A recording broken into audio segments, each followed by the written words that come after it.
Nubundi rero n'abaturage ba Katanga bongeye gusohora aya matangazo abiri ngiye kuba nkusomera ubona aho ngaho imbere yawe.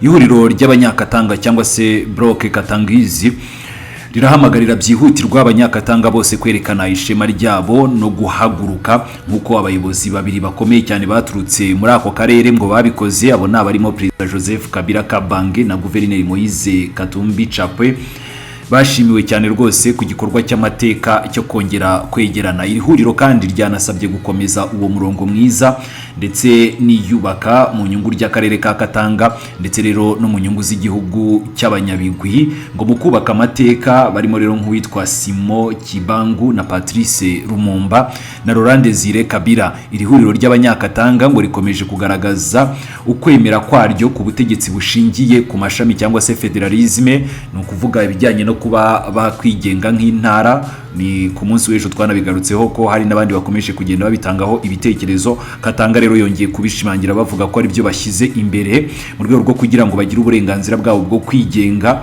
Bakiranye kandi ibyishimo byinshi amakuru y'igaruka rya Joseph Kabila Kabange anyuze mu burasirazuba bw'igihugu. Ni mu mwuka w'inshingano ndetse no kubohora igihugu kuri ubu ngubu kiri mu kaga. Hanyuma rero iri huriro riratangaza ubwuzuzanye busesuye kuri iyo gahunda kandi barasaba abanyakatanga bose n'abanyekongo muri rusange kwishyira hamwe ndetse no gushyigikira Joseph Kabila waje aturutse mu burasirazuba bwa Repubulika Iharanira Demokarasi ya Kongo. Hanyuma rero twihuse cyane tugaterera amaso muri iryo tangazo bonaho imbere yawe ritangira rigira riti: itangazo ry'ihuriro ry'abanyakatanga cyangwa se bloc Katangizi Ottawa, Canada kuwa gatandatu tariki ya 12 Mata 2025 nibwo basohoye iri tangazo. Ati ni nyuma y'igihe cy'isesengura ry'ubutumwa bwimbitse ku bibazo bigamije gukomeza gusubiza igihugu cyacu hasi cyangwa se byugarije igihugu cyacu. Ihuriro ry'abanyakatanga ari naryo rero huriro ritabogamiye kuri politiki, rirahuza abakobwa n'abahungu bose bakomoka mu karere ka Katanga baba hirya no hino ku isi.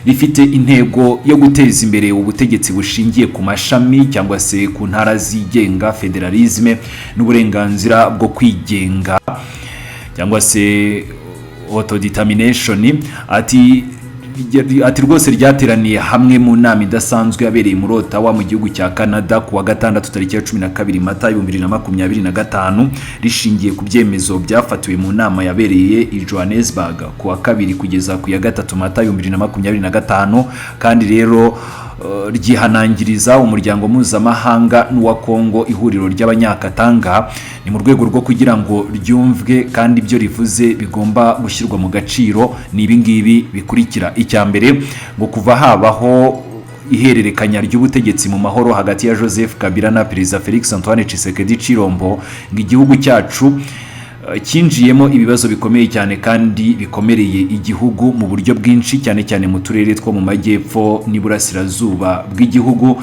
uhereye mu ntara ya Hozara Orientale kugeza muri Katanga unyuze mu turere twa Kivu.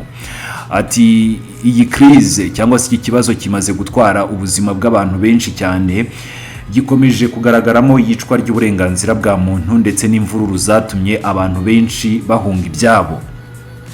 Ihuriro ry'abanyakatanga ryihanganishije cyane rwose imiryango y'ababuze ababo kandi rikaba rikomeje kugaragaza ubwitange bukomeye cyane mu rwego rwo guhagarika ubwicanyi, ubusahuzi ndetse n'isenywa ry'ibintu by'abantu.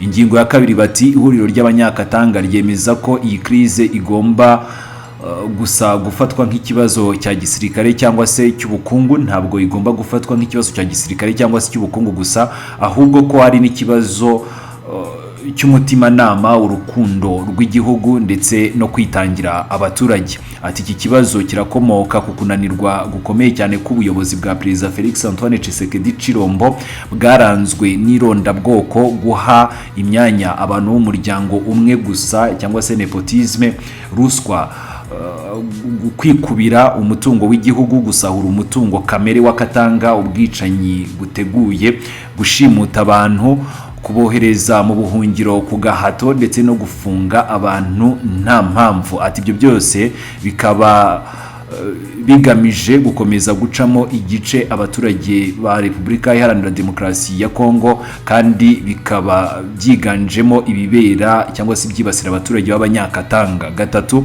ati ihuriro ry'abanyakatanga ryamaganye mu buryo bukomeye cyane ibi bikorwa bigaragaza ubutegetsi bw'igitugu bushingiye ku bwoko bukoreshwa mu gukomeza gutuma abaturage bapfinagara, gutuma abaturage batagera ku nyungu zabo, ahubwo hagatekerezwa ku nyungu gusa z'abayobozi bo hejuru aho gukemura ibibazo by'igihugu. Ati guhera ubwo Bunagana yafatwaga kugeza Bukavu ifashwe, aho guhagarara ku kurinda igihugu, ubutegetsi bwa Perezida Felix Antoine Tshisekedi Chilombo bwashyize imbere inzangano, ubugome ndetse n'ubuyobozi bwamunzwe n'ironda bwoko, bituma rero ngo igihugu kirushaho kwigabanyamo ibice ndetse no gusenyuka mu buryo bwa burundu.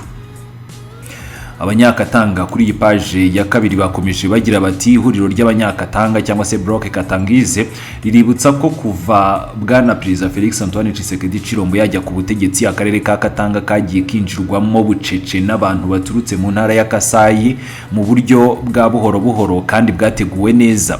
Ni mu rwego rwo guhagarika abagerageza kurwanya ubutegetsi cyangwa se kwanga iyobokamana rya Kasai. Ubutegetsi bwa Tshisekedi ngo bwifashisha ifungwa ry'abantu nta mpamvu, ubwicanyi buteguwe n'ubundi bwicanyi mu buryo bwa rusange.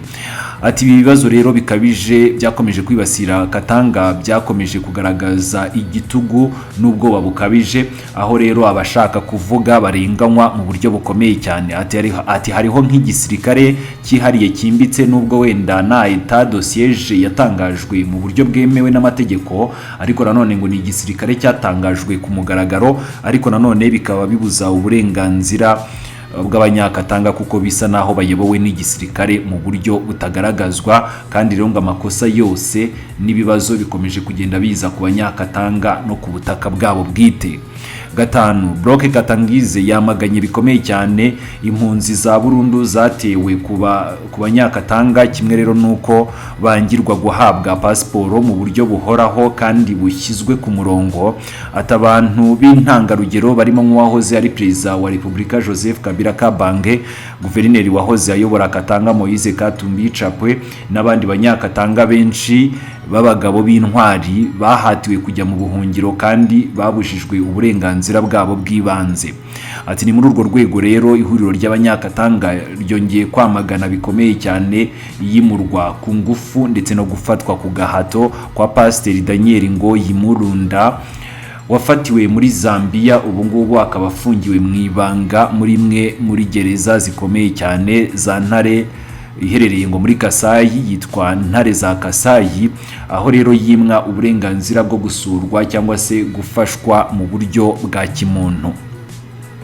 Atuko rero ni nako bimeze rero ku basirikare bakuru n'abandi banyakatanga benshi bafungiye ahantu hatazwi, nta mpamvu igaragara cyangwa se urubanza ruciwe mu mucyo. Bityo rero ihuriro ry'abanyakatanga rirasaba ko bose barekurwa ako kanya nta shiti cyangwa se nta kunanizanya kubayeho. Ingingo ya gatandatu, Bloc y'abanyakatanga cyangwa se ihuriro ry'abanyakatanga rirasaba abanyakatanga bose guhaguruka bafite ishema nk'uko rero babikorewe n'abakuru bacu ngo babiri b'intwari barimo Perezida Joseph Kabila Kabange na Guverineri Moise Katumbi Chapwe.